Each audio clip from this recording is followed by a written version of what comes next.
சேனையை திரட்டுங்கோங்கிறதோட சுந்தரகாண்டம் ஓவர். ஆனா இப்ப ராமனுக்கு பெருமை அதிகமா சீதைக்கு பெருமை அதிகமான்னு கேட்கிறான்.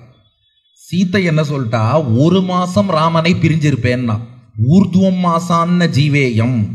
அது ஒரு சிலர் சொல்லுவா, இல்ல ராமன் சேனையை திரட்டின்னு வரணுங்கிறதுக்காக சொன்னான்னு. இது ஒரு ரசனைக்கான அனுபவம். இந்த கோணத்துல பாருங்க, ராமனை பிரிஞ்சு 1 மாசம் இருப்பேன்னு நான் சீத்தை.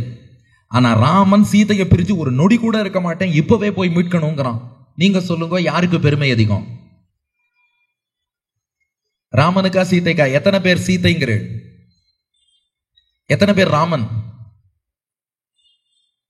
நம்ம ஆச்சாரியர்கள் வியாக்கியானம் பண்றா, சீதைக்குத்தான் பெருமை அதிகம். நம்ம ஆச்சாரியர்கள் எப்போதுமே தாயார் கட்சி தான். சீதைக்கு பெருமை அதிகமா? சீதை ராமனை பிரிஞ்சு 30 days இருப்பேங்கிறா, அவளுக்கு பெருமை அதிகமா? ராமன் சீதைக்கு பிரிஞ்சு ஒரு நொடி கூட இருக்க மாட்டேங்கிறா, ராமனுக்கு பெருமை குறைச்சலாம். இது எப்படிப்பான்னா, இதுக்கு பெரியவாச்சான் பிள்ளையோட சுவையான வியாக்கியானம் பாருங்க. அவர் என்ன சாதிக்கிறார்னா, என்னோட பால் பாயிண்ட் பேனா ஒன்று காணா போயிடுத்து. ஒரு நண்பர் ஃபோன் பண்ணி, உன் பேனாவை எடுத்து வச்சிருக்கேன்னார். பால் பாயிண்ட் பேனா தானேப்பா, 1 மாசம் கழிச்சு வாங்கிக்கிறேன், நிதானமா வாங்கிக்கலாம்னு சொல்லிட்டேன். தங்கத்தோட ஒன்று போட்டுன்னு இருந்தேன், காணா போயிடுத்து.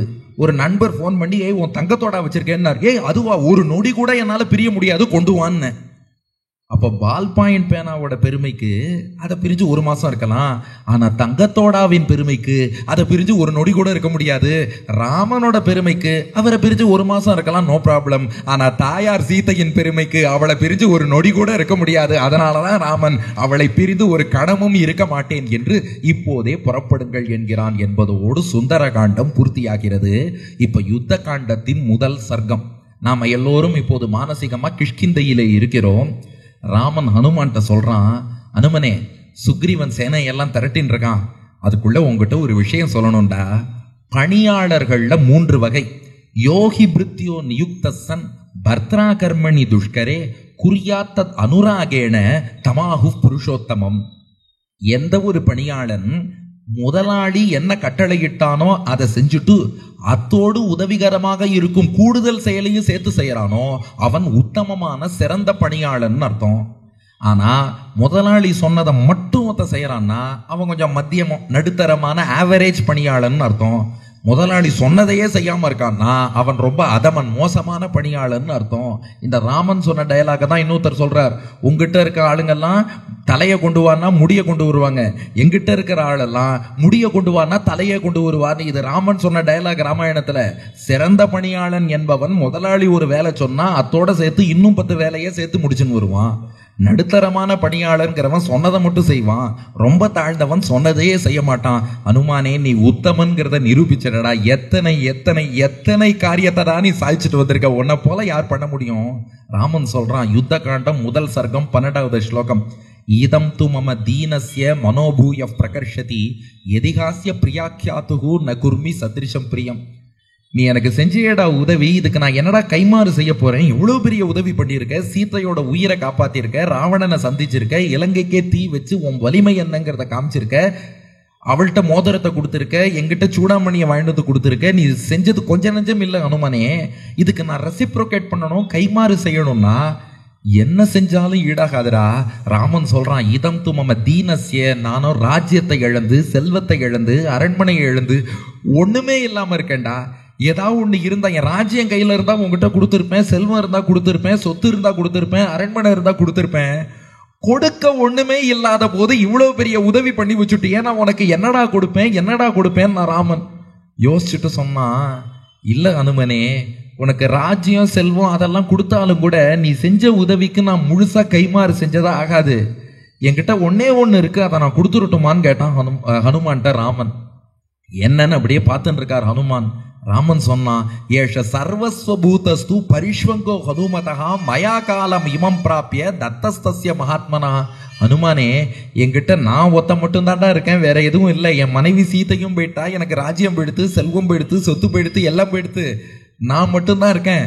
ஹனுமனே நான் என்னையே உனக்கு கொடுத்துடுறேன்னு இங்க வாடான ஹனுமான கூப்பிட்டான். ஹனுமானை ஆலிங்கனம் பண்ணிட்டான் ராமன். எந்த உணர்வுல ஆலிங்கனம் பண்ணிட்டான்னா, நான் என்னையே உனக்கு தந்து விடுகிறேன், நீ எனக்கு செய்தாய உதவி. ஹனுமான் செய்த உதவிக்கு சரியான கைமாறுன்னா அது ராஜ்யமோ செல்வமோ எது கொடுத்தாலும் நிகராகாது.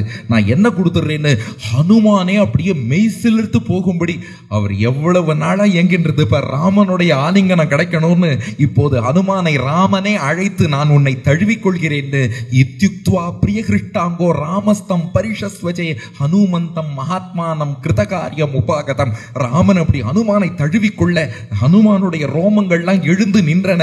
ஹனுமான் புலகாங்கிதம் அடைந்தார், ஆனந்த கண்ணீர் சிந்தினார். அப்படியே ராமனுடைய வாசனை ஹனுமானுடைய தோள்களிலே படிந்தது. ஹனுமான் ஆலிங்கனம் பண்ணிட்டு ராமன் சொன்னானா, நான் ஆலிங்கனம் பண்ணேனே ஹனுமானே, இதுவும் கூட நீ செய்த உதவிக்கு ஈடாகாதுன்ட்டான். ராமன் தன்னையே கொடுத்துட்டான், தன்னையே கொடுத்தாலும் ஈடாகாதுங்கிறானே, அது எப்படி? ராமனை விட பெரிய பொருள் லோகத்துல உண்டா? ராமன் தன்னையே ஹனுமானுக்கு கொடுத்துட்டார். ஆனா சொல்றான், இல்லப்பா நான் கொடுத்தது ஈடாகாது. ஏன்னா கோவிந்தராஜர் வியாக்கியானம், வேண்யுத்கிரதன சமயே சீதாம் சம்ரக்ஷ்ய சீதா சந்தேஷ வச்சனேன ராமதேகம் ச ஆஜீவயத்ஹி ஏவம் தேகத்வயம் தத்தவதா கிம் ஏகதேகதானம் உச்சிதமிதி. ராமன் சொல்றானா, அனுமனே நீ 2 உயிரை காப்பாத்திருக்க. ஒண்ணு, சீத்தை தன்னுடைய உயிரையே விட்டுடலாமான்னு சொல்லி கூந்தலை கொண்டு சிம்சுபா மரத்துல சுருக்கு மாட்டின்னு தொங்க பார்த்தா. அப்ப நீ ராமாயணம் பாடி சீத்தையின் உயிரை காப்பாத்திருக்க. அந்த உயிரையும் நீ தான் காப்பாத்தி கொடுத்த. இந்த பக்கம் சீத்தை இல்லைன்னா உயிரையே விட்டுடலான்னு நான் நினைச்சுட்டு இருந்தேன். இங்க வந்து கண்டேன் சீத்தையைன்னு செய்தி சொல்லி என் உயிரையும் காப்பாத்தி கொடுத்திருக்க. அப்ப நீயோ சீத்தை நான் 2 உயிரை காப்பாத்திருக்க. நானும் ராமன்கிற 1 உயிரை தானடா உனக்கு கொடுத்திருக்கேன். அப்ப நீ காத்தது 2 உயிர், நான் கொடுத்ததோ 1 உயிர். அதனால நீ செய்த உதவிக்கு நான் என்னையே கொடுத்ததும் ஈடாகாது. நான் என்றென்றும் உனக்கு கடன்பட்டவன் நானா ராமன். இதுக்குள்ள பெரிய வேதாந்த தத்துவம் இருக்கு. நேற்று பார்த்தோம் இல்லையா, ஹனுமான் தான் ஆச்சாரிய ஸ்தானத்தில் இருக்கிறார். அதாவது ராமன் பரமாத்மா ரோல், சீத்தை கருணையோடு ஜீவாத்மா ரோலை எடுத்துட்டு இருக்கா. இந்த உலகியல் வாழ்க்கையில் சிறைப்பட்டு இருக்கக்கூடிய ஜீவாத்மா போல இலங்கையில சிறைப்பட்டு இருக்கா சீத்தை. அந்த ஜீவாத்மாவை மீட்க வரக்கூடிய ஆச்சாரியன் தான் ராமனுடைய பிரதிநிதியான ஆஞ்சநேயர்ங்கிறவர், பரமாத்மாவின் பிரதிநிதியாக வரக்கூடிய ஆச்சாரியன். இந்த ஆச்சாரியனுக்கு நாம என்ன கைமாறு செய்ய முடியும்? என்ன கைமாறு பண்ணலாம்? சுவாமி பிள்ளலோகாச்சாரியார் சாதிக்கிறார், ஆச்சாரியனுக்கு சத்ருஷ பிரத்யுபகாரம் பண்ணுகையாவது ஈஸ்வர துவயமும் விபூதி சதுஷ்டயமும் உண்டாகில்னர். நீ ஆச்சாரியனுக்கு ஈக்குவலண்டா கைமாறு பண்ணணும், ரெசிப்ரோகேஷன் பண்ணணும்னா அதுக்கு இன்னொரு பெருமாளும் இன்னொரு வைகுண்டமும் வேணும்ட்டார். ஏன்னா பெருமாளையும் வைகுண்டத்தையுமே ஆச்சாரியன் நமக்கு தரார். நீ ஈக்குவலா தரணும்னா அதுக்கு இன்னொரு பெருமாள் இன்னொரு வைகுண்டம் வேணும். கிடையாது, ஒரு பெருமாள் தான், ஒரு வைகுண்டம் தான். அப்ப நாம என்ன பண்றதுன்னா, எந்த கைமாறு செய்தாலும் ஈடாகாதுன்னு நன்றியோடு இருக்கணும் ஆச்சாரியன்ட்ட. ஏற்றி மனத்தெழில் ஞான விளக்கை இருளனைத்தும் மாற்றினவர்க்கு ஒரு கைமாறு மாயனும் காணகில்லான் போற்றி உகப்பதும் புந்தியுள் கொள்வதும் பொங்கு புகழ் சாற்றி வளர்ப்பதும் சற்றல்லவோ முன்னம் பெற்றதற்கேன்னு ஆச்சாரியன் புகழ பாடின்னு இருக்கிறத விட, அடியன் இன்னைக்கு இருக்கிறதுக்கு ஆச்சாரியன் தான் காரணம்னு பாருங்க, நம்ம சால்வேலையே போட்டுன்னு வந்திருக்கோம் பாருங்க. இது போல ஆச்சாரியன் புகழை பாடுவதை தவிர வேறு நாம என்ன கைமாறு செய்தாலும் அது ஆச்சாரியன் பண்ண உபகாரத்துக்கு நிகராக. அதனாலதான் இன்னைக்கு இந்த சால்வை. அதனால ஆச்சாரியனுக்கு வேற என்ன கைமாறு செய்தாலும் அது நிகராகவே ஆகாது. இது நாம தான் கைமாறுன்னு இல்லை. இது சுவாமி தேசிகனுடைய அழகான பாட்டு. ஏற்றி மனத்தெழில் ஞான விளக்கை இருளனைத்தும் மாற்றினவர்க்கு ஒரு கைமாறு மாயனும் காணகில்லான்ட்டார். பெருமாளே நினைச்சாலும் ஆச்சாரியனுக்கு கைமாறு பண்ண முடியாது.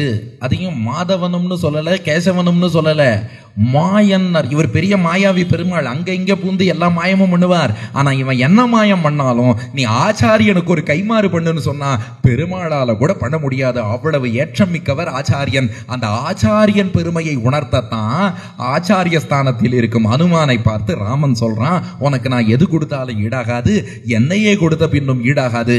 ஆச்சாரியனுக்கு கைமாறு என்பது உலகில் பண்ணவே முடியாதுங்கிறத இந்த இடத்தில் ராமன் உணர்த்துகிறான்.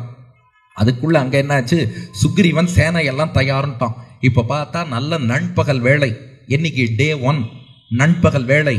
இப்போ ராமன் சுக்ரீவன்ட்ட சொல்றான், இப்போதே புறப்படுவோம். இப்ப நண்பகல் அபிஜித் விஜயம் என்ற முகூர்த்தம். அஸ்மின் முகூர்த்தே சுக்ரீவா பிரயாணம் அபிரோச்சயா யுக்தோ முகூர்த்தோ விஜயா பிராப்தோ மத்தியம் திவாகரஹா. இந்த நண்பகல் முகூர்த்தத்துக்கு விஜயம் என்றும் அபிஜித் என்றும் பெயர். இந்த விஜயம்ங்கிற முகூர்த்தத்துல போனா நமக்கும் விஜயம்ங்கிற வெற்றி கிடைக்கும், அதனால இப்பவே கிளம்புன்னா. அதுலயும் ஒரு கேள்வி வந்தது, இந்த விஜய முகூர்த்தத்துல தென் திசை நோக்கி யாத்திரை போகக்கூடாதும் சாஸ்திரப்படி. இப்ப இவ தென் திசை நோக்கி தானே வரணும், கிஷ்கிந்தையிலேருந்து இலங்கைனா. இல்ல, கோவிந்தராஜர் வியாக்கியானத்துல காமிச்சுட்டார், இல்ல அந்த தோஷம் வராது. லங்காகி தட்சிண பூர்வஸ்யாம் கிஷ்கிந்தாயாக அதோ நேயம் தட்சிண யாத்திரா. இலங்கை என்பது கிஷ்கிந்தைக்கு தென் கிழக்க இருக்கு, சவுத் ஈஸ்ட், நாட் சவுத். அப்போ அந்த விஜய முகூர்த்தத்துல தெற்கே தான் போகக்கூடாது, தென்கிழக்கு போகலாம். அதனால தென்கிழக்கு யாத்திரை மேற்கொள்ளலான்ட்டான். அதெல்லாம் சரி, பங்குனி மாசத்துல ஹனுமான் சீதையை சேவிச்சார். நீ அன்னைக்கு என்ன நட்சத்திரம் தெரியுமா? அன்னைக்கு சீதாராமர்களுடைய வெட்டிங் டேயா. ராமன் சொல்றான், உத்தரா பல்குனி ஹியத்ய, இன்னைக்கு பங்குனி உத்தரண்டா, இன்னைக்கே கிளம்பிடும். அன்னைக்கு விடிகாத்தால் தானே ஹனுமான் சீதையை சேவிச்சார். அப்ப அந்த மோதிரத்தை சீத்தை பெற்ற நாள் அவளுடைய திருமண நாள்னு தெரியுது. இதை எதுவுமே நான் குக்கப் பண்ணி எல்லாம் சொல்லல, வால்மீகி ராமாயணத்துல இருக்கு. ராமன் சொல்றான், இன்னைக்கு நண்பகல் தான் ஹனுமான் ராமன்ட்ட வந்துட்டார், விடியற்காலை அங்க சீதையை சேவிச்சிருக்கார். அதனால ராமன் சொல்றான், இன்னைக்கு பாடுறா உத்தரா பல்குனிக்கு எத்திய, இன்னைக்கு பங்குனி உத்தரம். ராமன் எதுக்கு சொல்றான்னா, என் நட்சத்திரத்துக்கு இன்னைக்கு பயணம் மேற்கொள்வது பொருத்தமா இருக்கும். புனர்பூசம் ராமனுக்கு, புனர்பூசம் ஆயில்யம் மகம் பூரம், புனர்பூசம் பூசம் ஆயில்யம் மகம் பூரம் உத்தரம் 6 வருது. அதனால என்னுடைய நட்சத்திரம் புனர்பூசத்துக்கு உத்தரம்ங்கிறது பொருத்தமான நட்சத்திரம். இன்னைக்கு நாம இந்த யாத்திரை மேற்கொள்வது விசேஷம். அதனால எல்லோரும் புறப்படுங்கள் என்று புறப்பட்டார்கள். டே 1 புறப்பட்டார்கள். டே 2 மறுநாள் அன்று அவர்கள் போய் கரையை சேர்கிறார்கள். ஏன் இப்ப நீங்க கேட்கலாம், இப்ப குரங்குகள்லாம் பறந்து போக முடியாதான்னா, இப்ப சேனைகளோட இவ போயிட்டு இருக்கா. ராம லக்ஷ்மணர்களையும் அழைச்சு சுமந்து கொண்டு செல்கிறார்கள். அதனால ஒரு நாள் ஆச்சு. அப்ப டே 1 பங்குனி உத்தரம் தான் இப்ப டே 1. அதுலேருந்து 30 நாள் சீதை அவகாசம் கொடுத்திருக்கா. அதுல டே 2 2ஆம் நாள் அன்று இவர்கள் கடற்கரையை சென்று அடைந்து விடுகிறார்கள். பாரத தேசத்தினுடைய தென்கிழக்கு கடற்கரை. இப்ப புரிஞ்சுதா வித்தியாசம்? வானரர்கள் இலங்கை நோக்கி போகும்போது எப்படி போனான்னா, மகேந்திரகிரி திருக்குறுங்குடியிலேருந்து பறந்து போனா. ஏன்னா அவ தட்சிண யாத்திரைன்னு போயிட்டா. ஆனா ராமன் என்ன சொல்லிட்டான், நம்ம விஜய முகூர்த்தத்துல கிளம்புறதுனால தென்கிழக்கா போவோம்னு போனதுனால இவர்கள் திருப்புல்லானியில போய் சேர்றா. ராமநாதபுரம் டிஸ்ட்ரிக்ட்ல திருப்புல்லானி. இந்த நுட்பம் வால்மீகி ராமாயணத்துல இருக்கு. ஏன்னா இந்த கொஸ்டின் நிறைய பேர் கேட்கறா, ஹனுமான் மகேந்திரகிரியிலேருந்து போனார், இவர் இங்கேருந்து போனார். அதுக்கு உடனே ஒரு ஜாகிரபிக்காரர் வந்துருவார். அது இல்ல, பாலம் அமைக்கிறதுக்கு இந்த இடம் இனிமையா கரெக்டா இருக்கும். அது செகண்டரி ரீசனா இருக்கலாம். ஆனா இது வியாக்கியானத்திலேயே உள்ள காரணம். நம்ம விஜய முகூர்த்தத்துல கிளம்புறோம், கொஞ்சம் தென்கிழக்கா போவோம்னு போனதுனால இவர்கள் திருப்புல்லானி என்னும் இடத்தை அடைத்து விட்டார்கள். இது டே 2 இந்த பக்கம். இப்ப இதே டே 2 அங்க என்ன ஆகுதுன்னா, ராவணன் மந்திரிகள் எல்லாம் கூப்பிட்டு ஆலோசனை பண்றான். என்னடா இது, நேத்திக்கு ஒரு குரங்கு இலங்கையே எரிச்சிட்டு போயிடுத்து, இந்த நெருப்பை அணைக்கவே ஒரு நாள் ஆயிடுத்து. டே 2 இப்ப மந்திரிகளோடு ராவணன் ஆலோசனை. மந்திரிகள்கிட்ட கேட்கறான், அப்பா இந்த மாதிரி குரங்கு எரிச்சிட்டு போயிருக்கு, என்ன பண்ணலாம்? இருக்கிற மந்திரிகள்லாம் ராவணன்ட்ட சொன்னாலாம், நீங்க எவ்வளவு பெரிய ஆள் லங்கேஸ்வரன், நாம போய் ராமனை அடிச்சு துவம்சம் பண்ணிட்டு வந்துருவோம், அது இதுன்னு எல்லாம் பேசினா எல்லா மந்திரிகளும். அப்ப ராவணனுடைய தம்பி விபீஷணன் அவன் மட்டும் ராவணன்ட்ட சொன்னான், ராவணாதோ பாரு, இந்த மந்திரிகள்லாம் உன்னுடைய முகமலர்ச்சிக்காக உன்னை தூண்டி விடுறதுக்காக இஷ்டத்துக்கு பேசின்னு இருக்கா. நான் உன்னுடைய சகோதரன், உனக்கு எது நன்மையோ அதை சொல்றேன் கேட்டுக்கோ. ராமன் பெரிய பலசாலி, உனக்கே ராமன் பலசாலின்னு தெரியும். தெரிஞ்சதுனால தானே மாண்பினாடி ராமலக்ஷ்மணால் அனுப்பிட்டு ஓடி ஒளிஞ்சு மறைஞ்சு பயந்து சீதையை தூக்கின்னு வந்தவன் தான் நீ. ராமன் பலசாலின்னு உனக்கு தெரியும். 2வது, ராமன் என்ன தப்பு பண்ணான்? ஓன் தங்க சூர்பனகை போய் அங்க பிரச்சனை பண்ணா, அவ காது மூக்க லக்ஷ்மணன் அறுத்தான், இது ஓன் பிரச்சனை. மற்றபடி ராமன் எந்த தப்புமே பண்ணல. அடுத்து அவன் மனைவியை நீ அபகரிச்சுன்னு வந்திருக்க, அடுத்தவன் மனைவியை அபகரிக்கிறது தப்பு. விபீஷணன் சொன்னான், இப்பவும் கெட்டு போகல, சொல்றேன் கேடு. ராமதூதன் வலிமை என்னங்கிறத பார்த்துட்ட. தூதனுக்கு இவ்வளவு வலிமை இருக்குன்னா ராமன் வந்தா என்ன ஆகும்னு நினைச்சு பாரு. சீதையை இப்போவாவது ஒப்படைச்சிடு, இதுதான் நல்லதுன்னா விபீஷணன். இதை கேட்டுட்டு ராவணன் என்ன தெரியுமா சொன்னான்? ஒரு ஸ்லோகம் சொல்றான். அட பாவி, விபீஷணனை பார்த்து ராவணன் சொல்றான், வித்யதே கோஷு சம்பன்னம் வித்யதே பிரம்மணே தமஹா வித்யதே ஸ்திரீஷு சாப்பல்யம் வித்யதே ஞாதிதோ பயம். ராவணன் சொல்றான், வித்யதே கோஷு சம்பன்னம். பசுமாடு வச்சுட்டு இருக்கவன் என்னைக்கா இருந்தாலும் பணக்காரனாகாம இருக்கவே மாட்டான்டா. மாடுனாலே செல்வம் என்று நம் பெரியோர்கள் சொன்னார்கள். பசுமாடு வச்சுட்டு இருக்கவன் இன்னைக்கு கஷ்டப்பட்டாலும் கூட திடீர்னு ஒரே பாட்டு பாடுவார். மாடு வாங்கி பால் பண்ண வைப்பார். ஒரே பாட்டு முடிச்சதும் பார்த்தா பல அடுக்குமாடி ஹோட்டல் கட்டி ஹோட்டலுக்கெல்லாம் பிரசிடென்ட் ஆயிடுவார். அந்த மாதிரி மாடு வச்சுட்டு இருக்கவன் எவ்வளவு ஏழையா இருந்தாலும் ஒரு பாட்டுல பணக்காரன் ஆயிடுவான். ராவணன் சொல்றான் வித்யதே கோஷு சம்பன்னம். பசுமாடு வச்சுட்டு இருக்கவன் பணக்காரன் ஆயிடுவான். வித்யதே பிராமணே தமஹா. வேதம் படிச்சவன் எவ்வளவு தப்பு பண்ணாலும் என்னைக்காவது ஒரு நாள் திருந்திடுவான். ஏன்னா அவன் படிச்ச வேதம் அவன் மனசு அப்படியே குற்றமுள்ள நெஞ்சு குறுகுறுக்குங்கிற மாதிரி ஒரு கில்ட், அந்த எண்ணத்தை ஏற்படுத்தி வேதம் படிச்சவன் 1000 தப்பு பண்ணாலும் ஒரு நாள் திருந்துவான். மூணாவது ஒன்று சொன்னான், இது ராவணனுடைய பர்சனல் ஒப்பீனியன், என்கிட்ட யாரும் கேட்ட வேண்டாம். வித்யதே ஸ்திரீஷு சாப்பல்யம்னா, பெண்கள் மனசு எப்போதுமே சஞ்சலமாயிட்டே இருக்கும், அது ராவணனுடைய அபிப்பிராயம். அப்ப பசுமாடு வச்சுட்டு இருக்கவன் என்னைக்கா இருந்தாலும் பணக்காரனாவான். வேதம் படிச்சவன் எவ்வளவு தப்புனாலும் ஒரு நாள் திருந்துவான். பெண்ணின் மனசு எப்படி இருந்தாலும் ஒரு நாள் சஞ்சலம் அடையும். அது போலத்தான் வித்யதே ஞாதிதோ பயம். சொந்தக்காரன்னு இருந்தா என்னைக்காவது ஒரு நாள் முதுகுல குத்தாம இருக்க மாட்டான். சொந்தக்காரன்னாலே முதுகுல குத்துறவன்னு பேரு. சொந்தக்காரன் இருந்தா முதுகுல குத்துவான். தம்பி சொந்தக்காரன்னு பக்கத்துல வச்சிருந்தேன், சரியா முதுகுல குத்திட்ட. அந்யஸ்துவேவம் விதம் ப்ரூயாத் வாக்கியமே தத் நிஷாச்சரா. நீ என்கிட்ட பேசினிய வார்த்தை இதை மட்டும் வேற எவனா பேசியிருந்தான்னா அஸ்மின் முகூர்த்தேன பவேத்வாம் துதிக் குலபாம்சனம். இந்த அடுத்த நிமிஷம் அந்த ஆளையே கொன்னு இருப்பேன். என் குலத்தை கெடுக்க வந்த கோடாலி காம்பே, தம்பிங்கிற ஒரே பாபத்துக்காக உன்னை உயிரோட விடுறேன், இங்க எது புறப்படுறான் அப்படின்னு விபீஷணனை விரட்டினா ராவணன். விபீஷணன் பார்த்தான், கடைசியில பாரு இவன்லாம் உன் முகமலர்ச்சிக்காக தூண்டி விடுறவன் பேச்ச உண்மைன்னு சொல்லி கேட்டுட்ட. சத்தியமா உனக்கு நன்மை சொன்னேன், என்ன போய் சந்தேகப்பட்டு என்ன போய் குடத்தை கெடுக்க வந்தவன்னு சொல்லி அனுப்பிட்ட. இனி உனக்கு அறிவுரை சொல்லி பிரயோஜனம் இல்லைன்னு விபீஷணன் புறப்படுகிறான். அவனோடு 4 நல்ல அரக்கர்கள். அவர்களுக்கும் விபீஷணன் பேசுறதுதான் நியாயம்னு பட்டுது. அனலன், சரபன், சம்பாதி, பிரகசன். இந்த சம்பாதி வேற, ஜட்டாயு அண்ணா சம்பாதி வேற, இவர் அரக்கன் சம்பாதி. அனலன், சரபன், சம்பாதி, பிரகசன், இந்த 4 பேரும் விபீஷணனோடு எழுந்தார்கள். விபீஷணன் தன்னுடைய கதையை கையில் எடுத்துட்டான். ராவணனிடம் இருந்து புறப்படுகிறான். அந்தரிக்ஷ கத ஸ்ரீமான். வால்மீகி ஸ்லோகம் இங்க, யுத்த காண்டம் 16வது சர்க்கம் 17வது ஸ்லோகம். அந்தரிக்ஷ கத ஸ்ரீமான். ஸ்ரீமானாகிய விபீஷணன் வானத்திலே எழுந்து விட்டான். 4 மந்திரிகளோடு ராமனை நோக்கி புறப்பட்டான். இப்ப விபீஷணன் இருக்கிற சொத்தையே விட்டுட்டு போறான். அவனை போய் ஸ்ரீமான்னு சொல்லலாமா? ஸ்ரீமான்னா என்ன அர்த்தம்? செல்வச்சீமான் பொம்மை, சீமான் சீமாட்டி. ஸ்ரீமான்னா பணக்காரன் அர்த்தம். விபீஷண ராவண பவனத்திலேருந்து எதுவுமே வேண்டான்னு புறப்பட்டு போயிட்டான். எப்படி? தியக்த்வா புத்திராங்ஷ தாராங்ஷ ராகவம் சரணம் கதஹா. இங்கே ராவணனுக்கு உறுதுணையாக இருக்கக்கூடிய எந்த உறவுமே வேண்டாம். ராவணனுக்கு அனுகூலமாக இருக்கும் எந்த உறவும் வேண்டாம், செல்வம் வேண்டாம், அரண்மனை வேண்டாம், சொத்து வேண்டாம் விட்டுட்டு போறவன ஸ்ரீமான் என்று வால்மீகி குறிப்பிடுகிறாரே, இது ஓகேயா? அதாவது இவனை ஏன் ஸ்ரீமான்னு சொன்னார்னா, அவன் லௌகிக செல்வத்தை விட்டுட்டு வந்துட்டான். ஆனா ராமனுக்கு கைங்கரியம்ங்கிற பெரிய செல்வமே அவனுக்கு கிடைக்க போறது. இங்க வந்து ராமன்ட்ட சரணாகதி பண்ணி கைங்கரியம்ங்கிற பெரிய செல்வத்தை பெறப்போகிறான். இருக்கட்டும், இன்னும் பெறவே இல்லையே, இப்பவே எப்படி ஸ்ரீமான் ஆவான்? எப்ப ஸ்ரீமான்னு சொல்லி இருக்கணும்னா, இது கோவிந்தராஜருடைய ரொம்ப அழகான வியாக்கியானம். இவன் வந்து ராமன்ட்ட சரணாகதி பண்ணி ராமன் ஏத்துண்டு ஓகே உனக்கு கைங்கரியம் கிராண்டட்னு சொன்னா அதுக்கப்புறம் விபீஷணனை ஸ்ரீமான் ஸ்ரீமான்னு சொல்லலாம். இப்பதான் விபீஷணன் ராவணன் வேண்டான்னு புறப்படுறான், இன்னும் ராமன்ட்டியே வரல, அதுக்குள்ள ஸ்ரீமான்னு சொல்லலாமா? என்ன சொல்றேன்? அதாவது ராமன்ட்ட போகணுங்கிற எண்ணம் தான் முக்கியம். அந்த எண்ணம் வந்துட்டாலே எப்படி ராமன் ஏத்துக்கத்தான் போறான். ராமன் யாரையும் ரிஜெக்ட் பண்ண போறது இல்ல. இதுல பெரிய விஷயம் என்னன்னா, நம்ம மனசுல அந்த ஆசை வரணும். பெருமாள்கிட்ட போகணும், கைங்கரியம் பண்ணணும், அந்த ஆசை வரணும். அந்த ஆசை வந்துருத்துனா போறோம். ஆசையோடு யார் வந்தாலும் ராமன் நிராகரிக்க போறதில்ல, ஏத்துருவான்.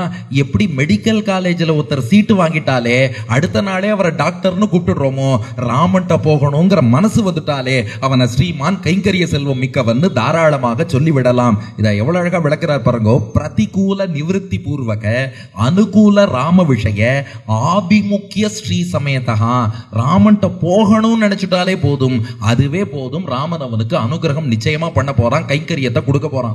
ஞாபகம் வச்சுக்க, ஒரு உதாரணம் சொல்றேன். முக்கூர் அழிசிங்கர் சாதிப்பாராம். 44ஆம் பட்டம் அகோபில மட்டத்து ஜியர் முக்கூர் அழிசிங்கர். யார் உங்களுடைய சிஷ்யர் அப்படின்னா, என்கிட்ட வந்து சரணாகதி பண்ணாதான் சிஷ்யன்னு இல்லை, என்கிட்ட சரணாகதி பண்ணணும்னு ஆசைப்பட்டு என் மடத்தை நோக்கி 4 அடி எடுத்து வச்சுட்டானாலே என் சிஷ்யன்தான். அப்போ ஒரு ஆச்சாரியனை அடிபணிய வேண்டும்ங்கிற எண்ணம் வந்துருத்தினாலே அவன் சிஷ்யன் தான், சரணாகதன் தான். ராமன்ட்ட போகணுங்கிற விருப்பம் வந்து விட்டாலே விபீஷணன் செல்வந்தன் தான், ஸ்ரீமான் தான். ஏன் ராமாயணம் கேட்கணுங்கிற ஆசை யாருக்கெல்லாம் மனசுல வந்துருத்தோ நாமெல்லாம் செல்வந்தர்கள் தான். ராமாயணம் கேட்கணும்னு ஆசைப்பட்டாலே ராமன் கொண்டு வந்து 9 நாள் உட்கார வச்சு ராமாயணத்தை கேட்க வச்சிருவான். ஏன்னா அது வீக் டேயோ வீக்கெண்டோ ஒவ்வொரு நாளும் இப்படி அயோத்தியா மண்டபத்துல ஃபுல்லா இத்தனை பேர் வந்து கேட்கறோம்னா நினைச்சு பாருங்க, லோக்கத்துல எத்தனை இடைஞ்சல் வரும். சரீர ரீதியான கட்டங்கள் வரும், குடும்ப ரீதியா ஏதாவது பிரச்சனை வரும், சாலையில கூட பிரச்சனை வரும், ரோட் டிராபிக் ஜாம் இருக்கும், கார் பஞ்சர் ஆகும், 2 வீலர் ரிப்பேர் ஆகும். எத்தனையோ பிரச்சனைகளை தாண்டி இத்தனை பேர் 8 நாள் நாளையோட பூர்த்தி பண்றோம் வந்து உக்காந்துருக்கோம்னா நாம என்ன பண்ணோம்? ஆசைதான் பட்டோம், மேற்கொண்டு பகவான் நடத்தி தருகிறான். உங்களை விடுங்கோ, உபன்யாசகர் கேஸ் இருக்கு, அவசியம் சொல்லி ஆகணும். இது வந்து ஆரம்பிக்கிற அன்னைக்கு எனக்கு என்ன எடுத்து கிரானுலர் ஃபெரிஞ்சைட்டிஸ் வந்துருது. கிரானுலர் ஃபெரிஞ்சைட்டிஸ் வந்து சரி ஒரு இஎன்டிட்ட போய் லெரிங்கோஸ்கோபி பார்த்துருவோம்னு சொல்லிட்டு பார்த்தா, சார் உங்களுக்கு ஃபேரிங்ஸ் இந்த த்ரோட்டோட அப்பர் பார்ட்டி இதெல்லாம் டோட்டலாக புண்ணாக இருக்குது, அலர்ஜி, நீங்கள் வந்து வாய்ஸ் ரெஸ்ட் இதுலையா இருக்க முடியுமான்னா, நான் எங்கேருந்து வாய்ஸ் ரெஸ்ட்டில் இருக்கிறதுன்னு சரின்னு சொல்லிட்டு அதுக்கப்புறம் நம்ம மருத்துவம் தான் ஏதோ கொஞ்சம் சுமாராவது படிச்சிருக்கோமே, இல்லை நம்ம ட்ரீட்மெண்ட் ஆரம்பிச்சிருவோன்னு. இல்லை சார் அதுக்குள்ளே க்யூர் ஆகணுமே எல்லாம் கேட்டா, ராமன் பார்த்து பாருன்னு ராமன் மேல பாரத்தை போட்டுட்டு ட்ரீட்மெண்ட் ஆரம்பிச்சேன். ராமன் பாருங்க 8 நாள் வரைக்கும் உபன்யாசம் பண்ண வச்சதோட இல்லாம என் ஃபெரிஞ்சைட்டிஸை கியூரே பண்ணி விட்டுட்டாரு. இப்போ ஆரம்பிக்கும் போது கட்டப்பட்டு நான் எவ்வளவு வலியோட பேசினேன்னு எனக்கு தான் தெரியும். இப்ப எந்த கஷ்டமும் இல்லாம ஜம்முன்னு பேச வச்சுட்டான் ராமபிரான். அதனால நாம நம்மளால முடிஞ்சதை ஆசைப்படுறோம், அதை பகவான் நடத்தி கொடுத்துட்டே இருக்கான், அதுல சந்தேகமே கிடையாது. அதனால விபீஷணன் ஆசைப்பட்டுட்டான், ராவணனை விட்டுடணும், ராமன்ட்ட போகணும்னு முடிவெடுத்துட்டான். எப்ப முடிவெடுத்தானோ முடிவெடுத்தாலே ஹேட்ஸ் ஆஃப், நீ செல்வந்தன் தான். இப்போது விபீஷணன் புறப்படுகிறான், நாமும் மானசீகமாக விபீஷணனோடு புறப்படுகிறோம். இன்னைக்கு டே 2, கரெக்டா? டே 2. இப்போ விபீஷணன் ராவணனிடம் இருந்து விலகினான். கூட 4 மந்திரிகள் அனலன், சரபன், சம்பாதி, பிரகசன் 4 புறப்பட்டார்கள். தியக்த்வா புத்திராங்ஷ தாராங்ஷ ராகவம் சரணம் கதகான்னு அப்படியே இந்த பக்கம் வரா. கடலை தாண்டி இந்த பக்கம் வந்து பார்த்தா கடற்கரையில திருப்புல்லானியில ராமன் முகாமிட்டு இருக்கிறான். ராமனும் வானராளும் டிஸ்கஸ் பண்ணிட்டு இருக்கா, எப்படி கடலை தாண்டுவது அப்படிங்கிறத பத்தி பேசிட்டு இருக்கா. இப்ப விபீஷணன் வந்து அந்தரிக்ஷம் வானத்திலேயே நிற்கிறான்.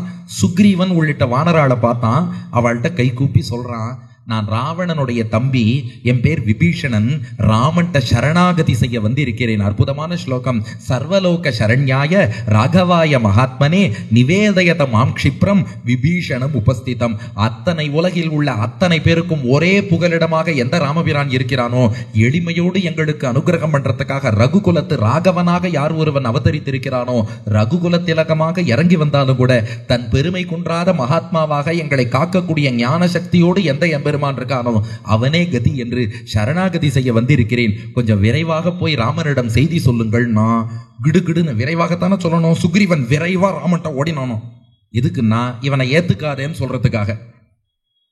அவன் நான் சரணாகதி பண்ணேன்னு விரைவா சொல்லுங்கன்னு சுக்ரீவன் வேகமா ஓடினான். இந்த இடத்துக்கு சுவாமி வேதாந்த தேசிகன் அபயப்பிரதான சாரம்னு வியாக்கியானம் பண்ணியிருக்கார். இந்த விபீஷண சரணாகதிக்கு ஒவ்வொரு எழுத்து, ஒவ்வொரு ஸ்லோகம், ஒவ்வொரு வார்த்தைக்கும் வியாக்கியானம். இப்ப சுக்ரீவன் போய் ராமன்ட்ட விபீஷணனை ஏத்துக்காதேங்கிறான். தேசிகன் சாதிக்கிறார், இங்கே சுக்ரீவன் விபீஷணன் மீது உள்ள பொறாமையாலே அவனை ஏத்துக்காதேன்னு சொல்லல. இந்த இடத்த நல்லா நோட் பண்ணுங்க. சுக்ரீவன் ராமன்ட்ட போய் விபீஷணனை ஏத்துக்காதே என்கிறான். அது விபீஷணன் மீது உள்ள பொறாமையாலே சொல்லவில்லை, ராமன் மீது உள்ள பேரன்பினாலே சொல்றான். சுக்ரீவனுக்கு என்னன்னா ராமன் நன்னா இருக்கணும், ராமன் நன்னா இருக்கணும், ராமன் நன்னா இருக்கணும்னு எண்ணம். ஐயோ திடீர்னு யாரோ ஒரு அரக்கன் வரான், இவனால ராமனுக்கு ஒரு ஆபத்து ஏற்பட்டுடுத்துனா நான் என்ன பண்ணுவேன்னு கலங்கிய நிலையில் சுக்ரீவன் போய் ராமன்ட்ட சொல்றானா, ராமா ராமா யாரோ ராவணன் தம்பிங்கிறான், பேர் கேட்டா விபீஷணன்கிறான், இந்த மாதிரி ஒற்றர்கள்லாம் அடிக்கடி வருவா, வந்து அப்படியே நம்ம பக்கம் சேர்றேன்னு சொல்லி இன்ஃபில்ட்ரேஷன் பண்ணிட்டு இங்க வந்து வேவு பார்ப்பார்கள். இவனெல்லாம் நம்பவே நம்பாத, கேட்டா ஏதோ சரணாகதி அது இதுங்கிறான், அதெல்லாமும் போய் தான் நம்பாத, இவனை மட்டும் சேர்த்துட்டேன்னா நம்மளோட சேர்ந்து இருந்துட்டு உரிய காலத்துல எப்ப டைம் கிடைக்கும்னு பார்த்து உன்னையும் லக்ஷ்மணனையும் கொன்னாலும் கொன்னுடுவான். அவன் நம்மளை கொல்றதுக்கு முன்னாடி இவனை கொல்றதுதான் நல்லது, இவனை சேர்த்துக்காத. சரணாகதிக்கிறதும் போய், அரக்கன்ல நல்ல அரக்கன்னே யாரும் கிடையாது, இவனை ஏற்காதே, இவன் கொன்று விடுவான், அவன் நம்மை கொல்வதற்குள் நாம் அவனை கொல்வது நல்லதுன்னா தேசிகன் சாச்சார். அத்தனையுமே சுக்ரீவன் பொறாமையாலோ தீய எண்ணத்தாலோ சொல்லல. ராமன் மீது அவ்வளவு பாசம், அவ்வளவு நட்பு சுக்ரீவனுக்கு, அதனால இவனை ஏத்துக்காதேன்னா. ராமனும் என்ன பண்ணா, சுக்ரீவன் ஃபீலிங்ஸை புரிஞ்சுட்டான். இவன் ஏதோ ஒரு துவேஷத்தினால பேசுறான்னா அவனுக்கு அறிவுரை சொல்லலாம், அன்பின் மிகுதியினால சொல்றான். ராமன் என்ன பண்ணா, கொஞ்சம் தனிய விட்டு காய விட்டு அப்புறம் தான் இவனுக்கு பதில் சொல்லணும்ட்டு ராமன் மற்ற வானராளெல்லாம் கூப்பிட்டு நீங்கள்லாம் என்ன நினைக்கிறீர்கள்னு கருத்து கேட்டான். அப்போ அங்கதன் சொன்னா, முதல்ல இவனை பரீட்சை செய்து பார்ப்போம், சோதித்து பார்ப்போம், சோதிச்சு பார்த்து அதுல நல்லவன்னு தேறினா வச்சுப்போம், தேரல கெட்டவன்னு தெரிஞ்சா துரத்தி விட்டுருவோம்னா. அதுக்கப்புறம் சரபன்கிற வானரம் அவன் சொன்னா, முதல்ல ஒரு ஸ்பை ஒற்றனை வச்சு இந்த விபீஷணனை நன்னா வேவு பார்ப்போம், ஒற்றன் இவனை பத்தி நல்ல ரிப்போர்ட் கொடுத்தான்னா வச்சுப்போம், நல்ல ரிப்போர்ட் கொடுக்கலன்னா கட்டி விட்டுருவோம்னா. அதுக்கப்புறம் ஜாம்பவான்ட்ட கேட்டா, ஜாம்பவான் தான் வயசானவராச்சே, அவர் சீனியர் சிட்டிசன் ஃபார்முலாலேயே பதில் சொன்னார். போயிட்டு அப்புறமா வர சொல்லுன்னார். அப்புறம் வந்தா பாத்துக்கலாம், அதுதான் சீனியர் சிட்டிசன் ஃபார்முலா. இவன் வந்த நேரமே சரியில்லை, இவனை போயிட்டு ஒரு மாசம் கழிச்சு வான்னு சொல்லு, ஒரு மாசம் கழிச்சு வந்தா அவன் அப்ப வந்தா பாத்துக்கலாம், வரலன்னா விட்டுடு. ஜாம்பவான் சொல்லிட்டார், அவன் நேரங்காலமே சரியில்லைப்பா, இவன் வந்த நேரமே சரியில்லை, எனக்கு சந்தேகமா இருக்கு, போ சொல்லுன்ட்டார். அப்புறம் பார்த்தா மைந்தன்ட்ட கேட்டான் ராமன். அவன் சொன்னான், நான் அங்கதன் கட்சி, அங்கதன் சொன்னதுதான் சரி, இவனெல்லாம் டெஸ்ட் பண்ணாமல்லாம் ஏத்துக்க கூடாது அப்படின்னு அவன் சொன்னான். மற்ற வானராள்லாம் என்ன சொல்றேன், எல்லாரும் சொன்னா இவன் துஷ்டன், இவன் கெட்டவன், இவன் தீயவன், இவன் பொல்லாதவன், ஏத்துக்க கூடாது ஏத்துக்க கூடாது ஏத்துக்க கூடாதுன்னு எல்லா குரங்கும் சொல்றது. ராமன் ஹனுமான கூப்பிட்டான். ஹனுமனே, நீ விஷயம் தெரிஞ்சவன், நீ சொல்லுப்பா, இவனை ஏத்துக்கலாமான்னா. ஹனுமான் சொன்னார், ராமச்சந்திர பிரபுவே, நீங்கள் பிருகஸ்பதியை விட ஞானம் மிக்கவர், இந்த வானரமாகிய அடியேன மதிச்சு கேட்கிறீர், நீர் கேட்டதால பதில் சொல்றேன். இந்த வார்த்தை வேற யாராவது சொன்னாளா? மற்றவாள்லாம் நாங்க ராமனை விட இன்டெலிஜென்ட்னு நினைச்சுன்னு ராமன் கேள்வி கேட்டா வாவா பதில் சொல்லிட்டா. ஹனுமான் மட்டும் என்ன பண்ணார், தேவரீர் பெரிய புத்திசாலி, ஆனா அடியன்ட்ட நீங்க கேள்வி கேட்டுட்டா பதில் சொல்லும் இடத்தில் அடியன் இருக்கிறேன்னு சொல்லித்தான் ஆகணும், அதனால சொல்றேன், இந்த விபீஷணன் இருக்கானே இவன் நல்லவன், இலங்கையில் தர்மம் இந்த விபீஷணன் வடிவில் தான் வாழ்ந்து கொண்டிருக்கிறது, நான் நேர்ல போய் பார்த்திருக்கேன், என் உயிரை காப்பாத்தினவன் விபீஷணன். அங்கே அசோகவனத்தில் சீதைக்கு உறுதுணையாக இருப்பவள் விபீஷணன் மகள் திருச்சட்டை. மேலும் விபீஷணன் பார்த்திருப்பான், உங்கள் குணத்தையும் ராவணன் தோஷத்தையும் அறிந்து கொண்டுதான் வந்திருக்கிறான். நீங்க விபீஷணனுடைய குணதோஷத்தை ஆராய்வது அப்புறம், விபீஷணன் ராவணனுடைய தோஷத்தையும் ராமனுடைய குணத்தையும் நன்கு ஆராய்ந்து பார்த்து ராமன்ட்ட வருவதுதான் நல்லது, ராமன் தர்மத்தின் வழி போறான்னு தெரிஞ்சவன் வந்திருக்கான். அது மட்டும் இல்ல, ஹனுமான் இன்டைரக்டா சுக்ரீவனை ஒரு தட்டு தட்டினார். என்னன்னா, அண்ணனால கஷ்டப்படுற தம்பிக்கெல்லாம் நீங்க தானே அடைக்கலம் தரேள், அதனால வந்திருப்பான்ட்டார். எந்த தம்பி அண்ணன் கிட்ட கஷ்டப்பட்டாலும் அந்த தம்பிக்கெல்லாம் அனுகிரகம் பண்றவர் யார்? நீங்க தானே. அதனாலதான் சொல்லுவா அழகா, அந்த அண்ணா சுவாமி, அண்ணாங்கிற பேர்லாம் ராமனைத்தான் குறிக்கும். ஏன்னா யாரெல்லாம் ராமன்ட்ட வராளோ எல்லாரையும் தம்பின்னு சொல்லி தான் அண்ணன் ஆயிடுவார். குகன்னு ஒருத்தவன் தான் தம்பின்னு ஏத்துனுட்டார், அப்புறம் சுக்ரீவன் ஒருத்தவன் தான் தம்பின்னு ஏத்துனுட்டார், விபீஷணன் தம்பின்னு ஏத்துக்க போறார். அதனால உண்மையில் அண்ணா, அண்ணா சுவாமி, அண்ணா என்னென்ன பேர் வச்சாலும் அதெல்லாம் ராமனுக்கு தான் ஆக்சுவலா பொருந்தும். அதனால ஹனுமான் சொல்றார், யாரெல்லாம் அண்ணனால கஷ்டப்பட்டு ஒரு தம்பி வந்தாலும் அவனெல்லாம் ஏற்றுக்கொள்ளக்கூடியவர், அதை புரிஞ்சுன்னு வந்திருப்பான். இன்னொன்னு இவாள்லாம் சொல்றான், இவன் கெட்டவன்னு. கெட்ட எண்ணம் இருந்ததுன்னா முகத்திலேயே தெரிஞ்சிடுமே, அகத்தின் அழகு முகத்தில் தெரியும், அவன் முகம் எவ்வளவு தெளிவா இருக்கு, சச்சா இவன் ரொம்ப நல்லவன், இவனை ஏத்துக்கலான்னு ஹனுமான். இதை கேட்டுட்டு ராமன் சொல்றான், என் கருத்தை ஒருத்தர் கூடவா புரிஞ்சுக்கல, என்ன என் கருத்தை யாருமே புரிஞ்சுக்காம இருந்துட்டேன்னா? அப்படியா? ஹனுமான் கரெக்டா தானே சொன்னார். ராமன் சொல்றான், இத்தனை வானரர்கள் இவன் கெட்டவன் ஏத்துக்க கூடாதுன்ட்டா, ஹனுமான் நல்லவன் ஏத்துக்கலான்னார். ராமன் சொன்னான், என் கருத்தை யாருமே புரிஞ்சுக்கல. ஏன்னா ராமன் சொல்றான், இவ கெட்டவன் அதனால ஏத்துக்க கூடாதுன்னா, ஹனுமான் நல்லவன் அதனால ஏத்துக்கலாம்னா. ராமன் சொன்னான், நல்லவனோ கெட்டவனோ சரணாகதின்னு காலில் விழுந்துட்டா ஏத்துண்டே தீரணும். மித்ர பாவேன சம்பிராப்தம் நத்யஜேயம் கதஞ்சன தோஷோ யத்யபி தஸ்ய ஸ்யாத் சதாமேத தகர்ஹிதம். அற்புதமான ஸ்லோகம். இந்த சரணாகதிங்கிறது அவ்வளோ பவர்ஃபுல். நாம இதுவரை எத்தனை பாபங்கள் தெரிந்தோ தெரியாமலோ பண்ணி இருந்தாலும் இந்த நிமிடம் இந்த நொடி மனம் திருந்தி சீதாராமர்கள் திருவடி தான் கதின்னு போய் சரணாகதி பண்ணிட்டோம்னா எத்தனை தோஷங்கள் இருந்தாலும் ராமன் சொல்றான் மித்ர பாவேன. இங்க கோவிந்தராஜர் வியாக்கியானம் பாருங்க, மதாந்தரேஷு சதோஷத்வாத்து ந பரிகிராஹியா இதி ஹேத்து சாத்தியே அபி திருஷ்டே. மற்ற வானரர்கள்லாம் இவன் கெட்டவன் அதனால ஏத்துக்க கூடாதுன்னு ஒரு காரணம் சொல்றா. மாருதி மதே நிர்தோஷத்வாத்து இதி ஹேதுகு. ஹனுமானோ நல்லவன் அதனால ஏத்துக்கலாங்கிறார். நல்லவனா கெட்டவனாங்கிற காரணத்தை வச்சு நாம ஏத்துக்கிறதா ஏத்துக்க கூடாதான்னு முடிவு பண்ணக்கூடாது. கிந்து சரணாகதோகம் இது வாக்கிய பிரயோக்திருத்துவம் ஏவ தத்ர முக்கிய ஹேதுகு இத்தி அபிப்பிராயேன. சரணாகதி பண்ணினேங்கிற வார்த்தையை சொன்னா கூட போதும். மித்ர பாவேன மித்ரத்வ அபாவேபி மித்ரத்வ அபிநய மாத்திரேன. அவன் உள்ளுக்குள்ள நண்பன் நினைக்கிறானோ இல்லையோ, வாயால நண்பன்னு சொல்லி கொண்டு வந்தாலும், தேசிகனுடைய வியாக்கியானம் இந்த ஸ்லோகத்துல ஒவ்வொரு எழுத்துக்கும் வியாக்கியானம் பண்ணியிருக்கார். உள்ளில்லையாகிலும், உள்ளுக்குள்ள நட்பே இல்லைனாலும் வெளியில நண்பன் ஒரு டேக போட்டு வந்தாலும் நான் ஏற்றுக்கொள்ள தயாராக இருக்கிறேன் தான ராமன். அடுத்து சம்பிராப்தம். இதுக்கு தேசிகன் வியாக்கியானம் பண்றார். சம்பிராப்தம்னா வந்து சேர்ந்துட்டான்னு அர்த்தம். வந்து சேர்ந்ததுக்கு அப்புறம் நான் ஏத்துக்காம இருப்பேனா? ராமன் சொல்றானா, கஜேந்திரன் ஒரு யானை முதலையாலை பிடிக்கப்பட்டு ஆதி மூலமேன்னு அழைத்த போது நான் கருட வாகனத்துல புறப்பட்டு போய் அந்த யானையை காப்பாத்தினேன். அது போலத்தான் விபீஷணன்கிற யானை ராவணன்கிற முதலையாலே பீடிக்கப்பட்டு இலங்கை என்ற குளத்தில் இருந்தபடி ராகவம் சரணம் கதகா என்று அழைத்தால் நாம் வைனகேதேய கதியாலே புறப்பட்டு நான் கருட வாகனத்தில் புறப்பட்டு இலங்கைக்கே போய் அந்த ராவணன்கிற முதலையை வீழ்த்தி விபீஷணன்கிற யானையை காப்பாத்தி வந்திருக்கணும்.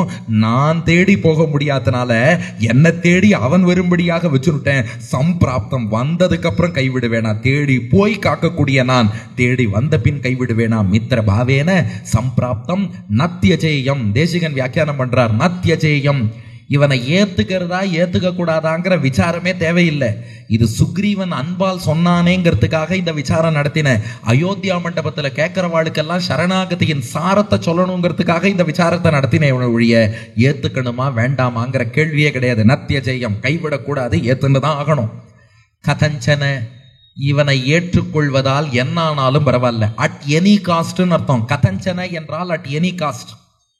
இவனை ஏற்றுக்கொள்வதால் எனக்கு ஆபத்து வந்தாலும் பரவாயில்ல, இவனை ஏற்றுக்கொள்வதால் தோல்வி வந்தாலும் பரவாயில்ல, இவனை ஏற்றுக்கொள்வதால் பக்கத்தில் இருக்கவன் என்னை விட்டு கோச்சின் போனாலும் பரவாயில்ல, காலில் விழுந்தவனை ஏற்றுக்கொள்வதால் சீத்தையே கிடைக்கலனாலும் பரவாயில்ல, காலில் விழுந்தவனை நான் கைவிட மாட்டேன், என் திருவடியில் விழுந்துட்டா ஏத்துப்பேன். அதுதான் சரணாகதி. பகவான் திருவடியில நாம விழுந்துட்டோம்னா பகவான் நம்மை கைவிட மாட்டான். கதஞ்சன. அடுத்து தோஷோ யத்யபி தஸ்ய ஸ்யாத். இவன்ட்ட 1000 தோஷம் இருக்கட்டும். தேசிகன் வியாக்கியானம் பண்றார், நீங்க சொன்ன தோஷங்கள், சொல்லாத தோஷங்கள், ராவணன்ட்ட உள்ள தோஷங்கள், நினைத்து பார்க்க முடியாத தோஷங்கள், உலகத்தில் உள்ள மொத்த தோஷங்களும் அவன்கிட்ட இருந்தாலும் என் காலில் வந்து ஒருத்தன் விழுந்துட்டான்னா அவனை கைவிட மாட்டேன்.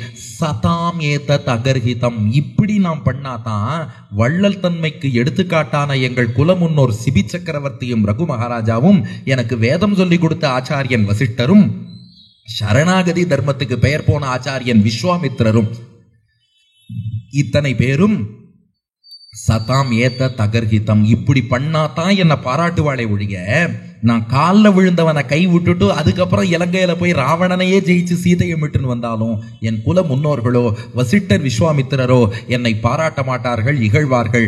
சதாம் ஏதத் அகர்ஹிதம். கர்ஹிதம் என்றால் இகழ்வது, அகர்ஹிதம் என்றால் இகழாமல் பாராட்டுவது. எங்க பெரியோர்கள் என்னை பாராட்டணும்னா நான் இப்படி செஞ்சா தான் பாராட்டுவா. அதனால நண்பன் என்று சொல்லிக்கொண்டு ஒருவன் என்கிட்ட வந்துட்டாலும் கூட எக்காரணம் கொண்டும் அவனை கைவிட மாட்டேன். 1000 தோஷங்கள் இருந்தாலும் ஏற்பேன். அப்போதுதான் என் பெரியோர்கள் என்னை கொண்டாடுவார்கள் தான் ராமன்.